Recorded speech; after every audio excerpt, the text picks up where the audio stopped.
Sentry has been investigating corruption in South Sudan, and South Sudan has been plagued by corruption scandal after corruption scandal after corruption scandal. And between 2012 and 2015, the government of South Sudan borrowed $993 million to be handed out in letters of credit to traders so that goods could be purchased and brought in to the country, medicines, food, just essential goods. And what the Sentry found out through 3 years of investigation is that the vast majority of that money walked out of the country without the product ever being delivered, and the money was spread among those people involved. And so why are we hearing about this now and not in 2012 or 2015? Well, yeah, your answer is twofold. The reason you're hearing about it now is because it actually took the Sentry 3 years to do the investigation, right? Nothing about this investigation was made public in South Sudan in terms of the Auditor General of South Sudan did a report on this and shared it with Parliament in 2015, but the report was never made public. The Sentry was able to get a copy of that report. And then the Sentry spent the last 3 years looking up and trying to find out who the shareholders were on 1,000 companies that were given contracts. And then what we found out also is that a great number of traders in South Sudan ran over to Kenya and Uganda and opened companies so that they appeared as the exporter on these loans and transactions. So it took years to find out who was behind all of these companies, and then when that's what we've been doing for the past 3 years, finding out so that we would know who benefited. And when I went through the reports, there are people who have been mentioned, and others, they just mentioned companies. Was that by design or purposefully? Well, I mean, the report would be much longer if we mentioned everyone that is involved. So we looked at the key figures, and what we found out is that a great number of these contracts were awarded to people that were within President Kiir's regime, including President Kiir's family, Cornelius Coriome's family, that former head of the central bank, people that had power and influence kind of hijacked the letters of credit, and members of the military, and then a great number of foreign traders.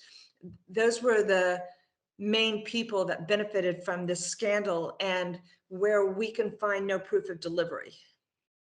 And talking about the high profile people who are mentioned in the reports, for instance, the families of President Salva Kiir, the family of his brother-in-law, and the family of the former governor of the bank, Cornelius Coriome.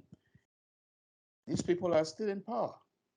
Yes, they are. I mean, the money is gone, and they are still in power. So when these reports come out, what is the intention? Well, don't forget, sometimes money doesn't go away, it just changes shape.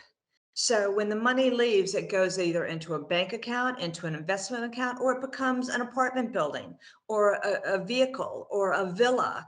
And what we do know is that some of the people that are involved in this own multiple residences. So the money isn't gone, it's just in another shape. And so one of the things that we would strongly recommend is that Kenya and Uganda and Dubai work with law enforcement to try to identify these properties and seize them. I mean, basically, we would love to see that these properties are seized, forfeited, and that the money is returned to South Sudan in such a way that it doesn't disappear again. Talk to me about some of the best practices done somewhere where stolen money, or if you like, missing money, is returned to a country. Well, one of the things that South Sudan is supposed to be doing right now to comply with the peace deal is to install an international tribunal to investigate corruption and war crimes.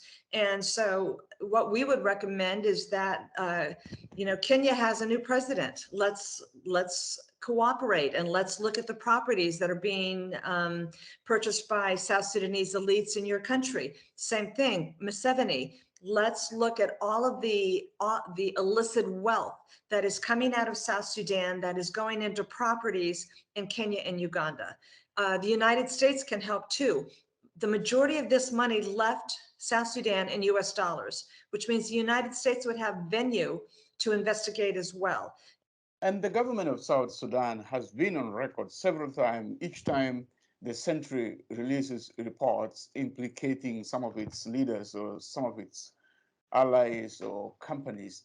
They have been on record saying that any sanction imposed on the country affects the people and not the individuals who uh, misappropriated funds. For instance, there's an argument among South Sudanese that some of these people don't even have bank accounts with international banks. So if there's any sanction imposed on the country, it's the common men and women who bear the brand. How do you react to that?